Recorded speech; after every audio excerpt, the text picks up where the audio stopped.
අද්විතීය 200 Mbps speed එකකින් ශ්‍රී ලංකාවේ වේගවත්ම සහ පුළුල්තම හෝම් බ්‍රෝඩ්බෑන්ඩ් සම්බන්ධතාවය වන SLT මොබිටෙල් දේශීය ෆයිබර් බලවේගය ඔබත් අදම අත්විඳින්න. හරිම සුදුයි.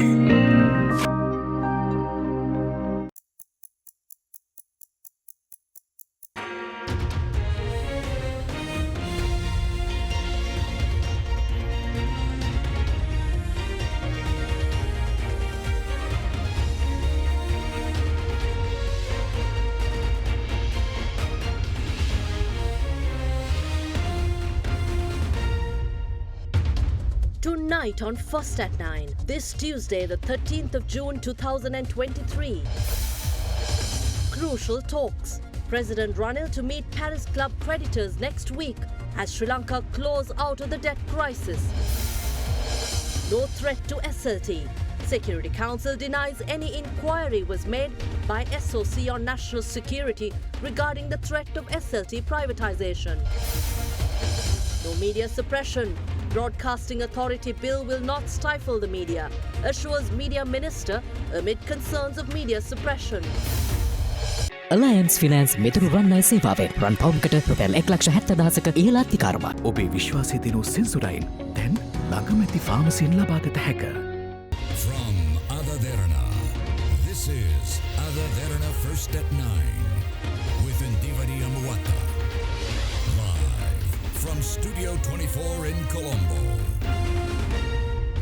And a warm welcome. You're joining us on your English news service on AdaDerana 24. And I'll take you straight to your top story.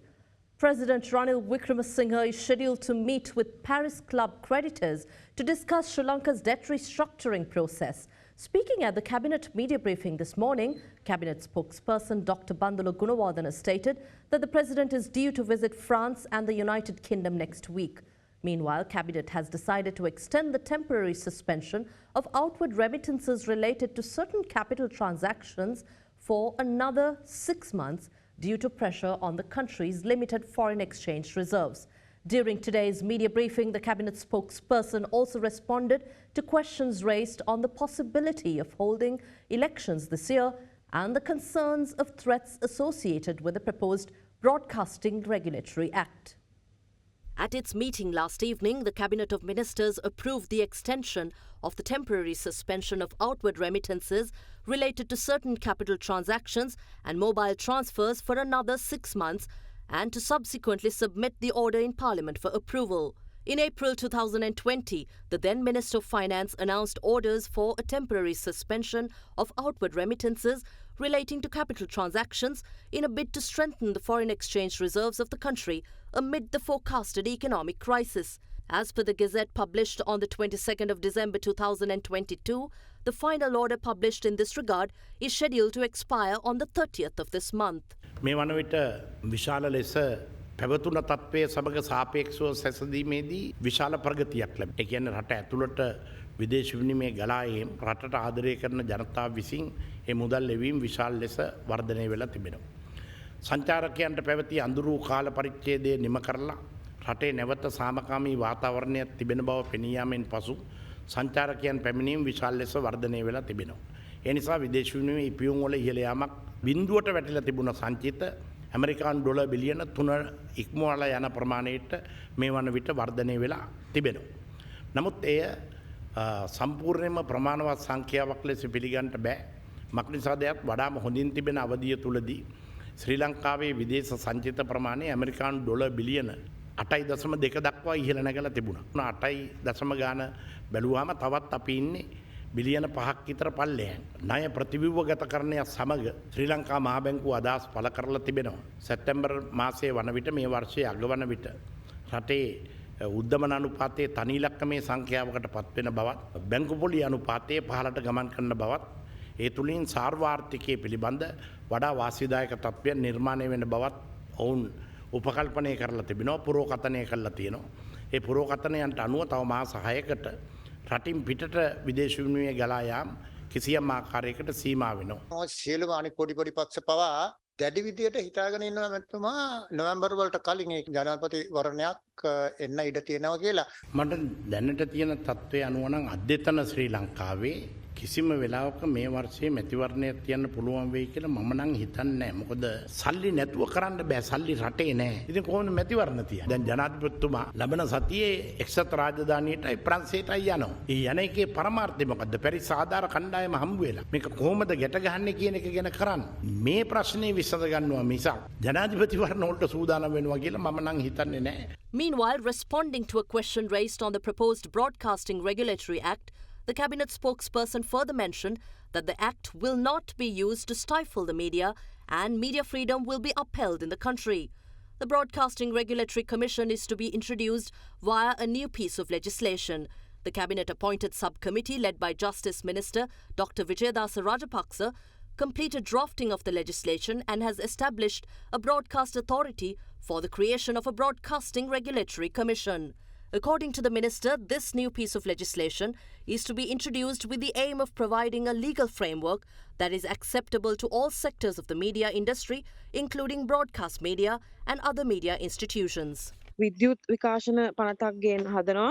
ඉතින් මේ පනතේදී අර විශේෂයෙන්ම කියලා තියනවලු මේ යම්කිසි සිද්ධියක් අපි වාර්තා කළොත් ඒ වාර්තා කිරීමේදී පොලිසියට හැකියාවක් තියෙන උසාවි නියෝගයක් මත ඒ ආයතනයට ඇවිල්ලා ඒ අදාළ ඩොකියුමන්ට්ස් දෙන්න පුළුවන්. අදාළ ලියකියවිලි වෙන්න පුළුවන්. ඒ පිළිබඳව විමර්ශනය කරන්න. අපිට මාධ්‍ය මර්ධනය කිරීමට හෝ මාධ්‍ය හිලා කිරීමේ කිසිම අවශ්‍යතාවයක් විශ්ව භාර ඇමතිවරයා වශයෙන් මට නැහැ. ඊළඟට කවුද මම දැක්ක අපේ මහාචාර්ය ජී.එල්. පීරිස් මැතිතුමා කියලා තියෙනවා. මට එක දෙයයි කියන්න පුළුවන්. කිසිම මාධ්‍ය ආයතනයකට දීලා තියෙන බලපත්‍රය නැවත ලබා නොදීමේ කිසිම වගන්තියක් නැතුව පමණක් නොව මම මේ සියලුම ආයතන වලට මේ විකාශන අධිකාරිය පනත නිකුත් කිරීමෙන් පස්සෙත් බලපත්‍රය ආපසු ලබා දෙනවා කියන ප්‍රතිඥාව මම දෙනවා ඇමතිවරයා වශයෙන්.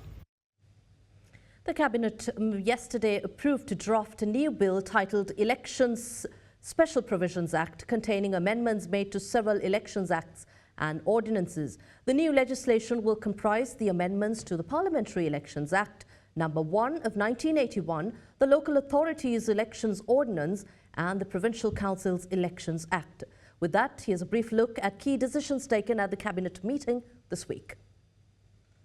The Cabinet of Ministers yesterday gave approval to draft a new bill titled Elections Special Provisions Act, containing amendments made to several elections acts and ordinances. In December 2022, the Cabinet of Ministers gave the nod to amend the Parliamentary Elections Act number 1 of 1981 in a bid to introduce necessary provisions to take legal actions against contesting political parties, independent groups or candidates who violate the Code of Conduct. The Act will also be responsible for setting up special polling centres for recognised voters who are unable to arrive at their respective polling centres on the day of the election. The Cabinet also approved the amendment of the Local Authorities Elections Ordinance, the Parliamentary Elections Act and the Provincial Council's Elections Act in order to introduce election guidelines for media institutions and the initiation of legal action in the event the guidelines are violated. With all of the above in mind, the government has decided to introduce a new draft bill which contains all the relevant amendments instead of revising each act and ordinance. Cabinet approval has been granted to publish the draft bill containing the amendments of the Acts of Parliamentary,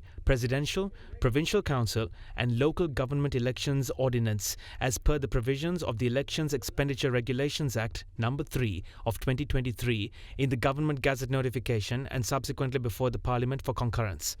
The Cabinet of Ministers also approved the resolution furnished by President Ranil Wickremesinghe to table the final Budget Situation Report of 2022 to the Parliament. In terms of the provisions of Section 13 of the Fiscal Management Responsibility Act No. 3 of 2003, the Minister in charge of the subject of finance may issue the final situation report on the budget prior to the exceeding of 5 months from the relevant financial year to the public and table the same before Parliament subsequently.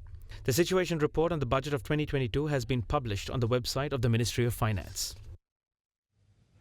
At its meeting today, the Security Council has observed that the report compiled by the Security Oversight Committee, Sectoral Oversight Committee on national security, pertaining to the risks involved in the privatization of Sri Lanka Telecom did not involve any inquiry with the relevant authorities responsible for national security.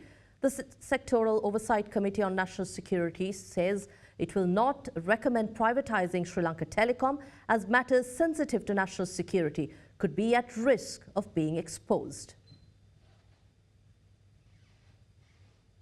The Sectoral Oversight Committee on National Security issued its recommendations against the privatization of Sri Lanka Telecom last week, citing the possible compromise of matters sensitive to national security.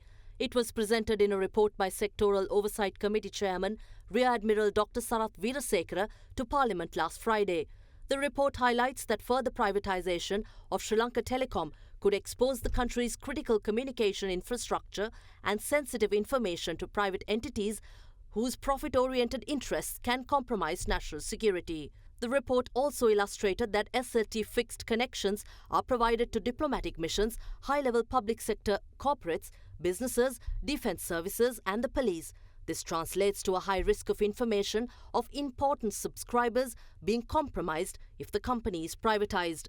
The Sectoral Oversight Committee added that if privatization takes place, the government would lose control and will be unable to surveil which subscribers are tapped and monitored, with detailed call records of VVIPs and security agencies open to extraction and suspicious dissemination.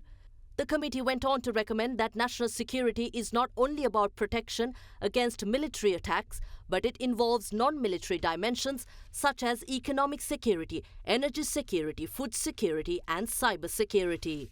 On the same day, the President's office issuing a statement reassured that a policy decision taken to privatize Sri Lanka Telecom will not compromise national security, contrary to what is indicated in a report compiled by the Sectoral Oversight Committee on National Security, chaired by Parliamentarian Rear Admiral Dr. Sarath Weerasekara. The statement went on to say that government believes the report lacks a logical or scientific data analysis pertaining to the subject matter. Meanwhile, during today's Security Council meeting, the matter was taken up for discussion. The President's Media Division stated that the Security Council attention was drawn to the report compiled by the Sectoral Oversight Committee on National Security pertaining to the risks involved in the privatization of Sri Lanka Telecom. It has been noted that no formal inquiry was made from relevant authorities responsible for national security when compiling the report. President Ranil Wickremesinghe yesterday summoned a meeting with the cabinet ministers, other parliamentarians and district leaders of the Sri Lanka Podujana Peramuna. The meeting took place at the president's office last evening. However, several senior members of the party, including S.M. Chandrasena, Vimala Veera Disanayaka, Gamini Lokuge, Namal Rajapaksa, Sagala Karyavasam, Johnston Fernando and several others did not attend the meeting. When inquired by AdaDerana, members of the party expressed dismay and stated that if it was conveyed to the president that he wants to call and convene all party members, it should first be conveyed to leaders of the party. Meanwhile, it was reported that members of the government and state ministers representing the Sri Lanka Podujana Peramuna participated in the discussion. Former Minister Navin Disanayaka was appointed governor of the Sabaragamuwa province this morning. Following the appointment, Disanayaka pledged his commitment to the progress of Sabaragamuwa province and more specifically, education reforms. Navin Disanayaka was sworn in as the new governor of the Sabaragamuwa province before President Ranil Wickremesinghe at the Presidential Secretariat this morning. Disanayaka's appointment comes after Tikiri Kobbakaduwa, who served as the Sabaragamuwa governor since November in 2019, resigned from the post with effect from the 10th of June. පළාත් සභාවක් නැති තැන ආණ්ඩුකාරවරයාට තමයි ඔක්කොම බලතල තියෙන්නේ. ඉතින් මම ඒ බලතල පාවිච්චි කරලා සබරගමු පළාතට විශාල සේවයක් කරන්න බලාපොරොත්තු වෙනවා. දෙවෙනි එක තමයි ජනාධිපතිතුමාගේ ඉගෙනගත්ත දෙයක් තමයි අපි අභියෝග වලට මුහුණ දෙන එක. මූල්‍ය අර්බුදයක් තියෙන අවස්ථාවක රජයේ වියදම් කපා හරින අවස්ථාවක මම බලාපොරොත්තු වෙනවා මගේ හැකියාවෙන් විශේෂයෙන්ම පෞද්ගලික අංශයෙන් මුදල් ලබාගෙන සබරගමුවේ විශේෂයෙන්ම අධ්‍යාපන ක්ෂේත්‍රයට විශාල සේවයක් කරන්න. මේ ජනහිතකාමී පරිපාලන සේවයක් ඇති කරන්න මම බලාපොරොත්තු වෙනවා. Cyclone Biparjoy wreaks havoc. We'll talk about the implications on Sri Lanka's weather patterns when we return after this short break. To stay with us on AdaDerana 24.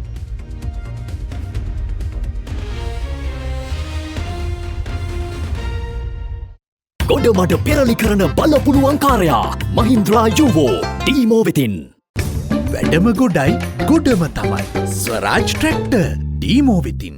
Abans මිඩ්ඩිය madness sale 50% දක්වා වට්ටම් සමග මාස 24ක් දක්වා පොලි රහිතව ජුනි 20 වනදා දක්වා පමණයි. ඒ ත්‍රිත්වයේ තහවුරු කළ විශිෂ්ටත්වය දුෂ්‍යන්ත මහබදුගේ චරිත දිසානායක සමිතරත් නායක සිසිජී නුගේගොඩ ගම්පහ Physics නිලන්ත ජයසූරිය නවපන්ති ආරම්භය සුසිපුවන් ගම්පහ සීලින් බෙන් නුගේගොඩ සයන්ස් සෙන්ටර් ගාල්ල පහනුවර කුරුණෑගල කෑකල්ල අංකකේ භෞතික විද්‍යා පාඨමාලාව නුගේගොඩද අතික්‍රමණය කළ වගයි ෆිසික්ස් දර්ශන ඔකුවෙල තනිව යන ගමනට නිවැරදි ගිනුම් කරන මග හේමාල් Perera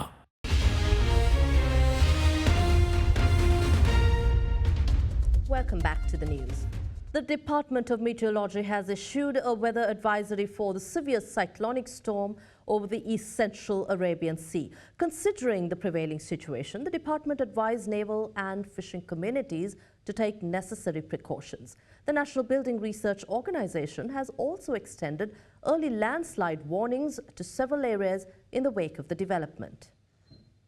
Since last evening, heavy rainfall has been reported from several areas across the island as the effects of cyclone Biparjoy are being felt regionally. The Department of Meteorology has issued an advisory for severe cyclonic storm Biparjoy over the east central Arabian Sea. The cyclone is likely to move towards the northeast Arabian Sea within the next 24 hours.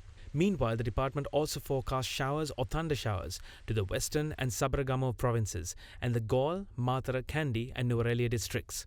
Fairly heavy rainfall of about 50 millimeters can be expected in the Sabaragamu province and in the Gaul, Matara, Kalutara and Colombo districts. Very severe cyclonic storm Biparjoy over east central Arabian Sea was located near 21 north and 66.7 today morning. This system is likely to move northeastward during next 24 hours. Hence, naval and multi-day fishing communities are advised not to venture into the sea areas bounded by 16 north to 25 north and 62 east to 72 east until further notice, as these sea areas will be very high and very strong gusty winds and very heavy falls are likely in these sea areas. Following this development, the National Building Research Organization extended early landslide warnings to several areas in the island. With the continuation of the rain and by considering saturation of the soil of the rain areas, the issued landslide early warning message has been updated and extended up to 4 p.m. tomorrow. With that, warning level 3 evacuation red warning was issued to Derana and Dehiovita Division Secretary Division Kegol District. Warning level 2 alert amber warning was issued to Yatiyantota Division Secretary Division Kegol District, Alapata, Nivitigala, Kalavana, Aliyagoda and Ratnapura Division Secretary Division Ratnapura District. Warning level 1 watch yellow warning was issued to Sitawaka Division Secretary Division Colombo District, Kiriyalla, Ayagama, Kuruvita and Palmadula Division Secretary Division Ratnapura District. A resident in Akmimana was killed by his neighbor with an iron club while the victim was asleep at his residence. Meanwhile, the remains of a doctor who had died under suspicious conditions was found in his official quarters. With that, here's a look into other crimes around the country in brief. A shooting was reported this morning at around 7:30 a.m. in the Walasgala region, where a group of people in a black car opened fire with a T-56 firearm at a person in their residence. The victim's daughter, who was nearby, was not harmed. The injured, who was admitted to the Mathura Base Hospital, was then transferred to the Karapitiya Hospital for further medical attention. The police revealed that the number plate of the car involved in the shooting belonged to a car from Jaffna. The police said that an ongoing conflict between two criminal gangs led to the shooting. Meanwhile, a person who had been severely injured in a shooting incident in the Bibila Medagama area has been admitted to the Badula General Hospital. The 39-year-old victim was shot by a suspect who was identified to be 65 years old. The police said that the shooting was as a result of a dispute over crop damage caused by a cattle herd belonging to the suspect. However, the suspect later produced himself to the police along with the firearm used in the crime. A resident of the Akmimana Kapuhempala area was killed by a neighbor with an iron club while the victim was asleep in his house this morning. Preliminary investigations have revealed that the suspect was suffering from depression. The remains of a doctor who died under suspicious circumstances have been found at his official quarters. It is reported that the 35-year-old doctor is believed to have died several days ago. His body was found at his official residence during an investigation conducted due to his failure to report for duty the past 2 days. The police further stated that the presence of insulin was detected on the bed of the deceased. The Tambuttegama police are conducting further investigations into the incident.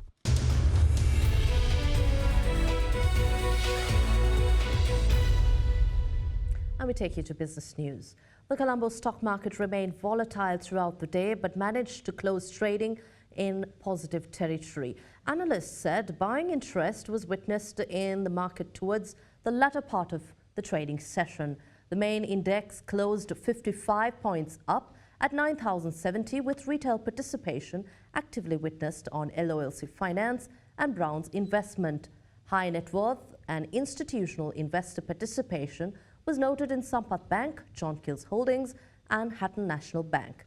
Market turnover recorded at 1.6 billion rupees, led by the banking sector. Foreign investors remain net sellers with low participation, recording net foreign outflow of 861 million rupees. Treasury shares, meanwhile, continue to pick up slightly during the day ahead of tomorrow's bill auction. And here's a look at how the Sri Lankan rupee traded against other major currencies during the day.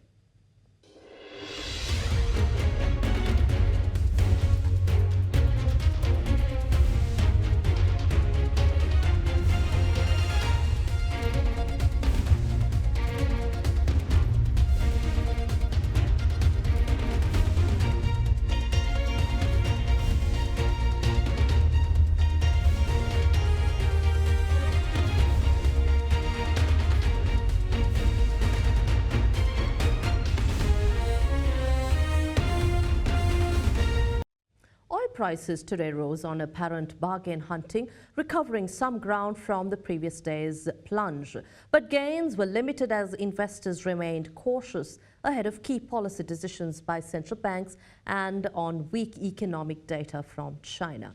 Brent crude futures climbed $1.47 to $73.31 a barrel, while U.S. West Texas Intermediate crude was at $68.32 a barrel, up $1.20.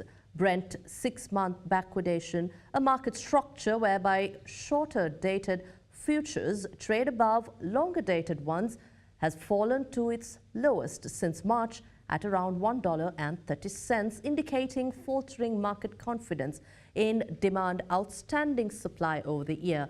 Both benchmarks fell around $3 a barrel yesterday after analysts highlighted rising global supply and concerns about the demand growth in just ahead of U.S. inflation data due and a U.S. Fed monetary policy meeting concluding tomorrow.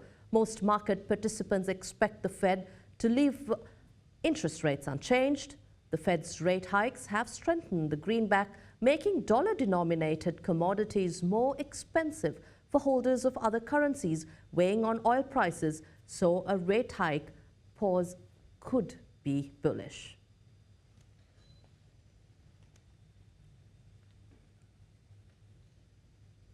Well, that wraps up tonight's edition of First to 9 on AdaDerana 24. We'll see you again tomorrow at the same time. Until then, take care. I'm Indivari Amuat. Good night.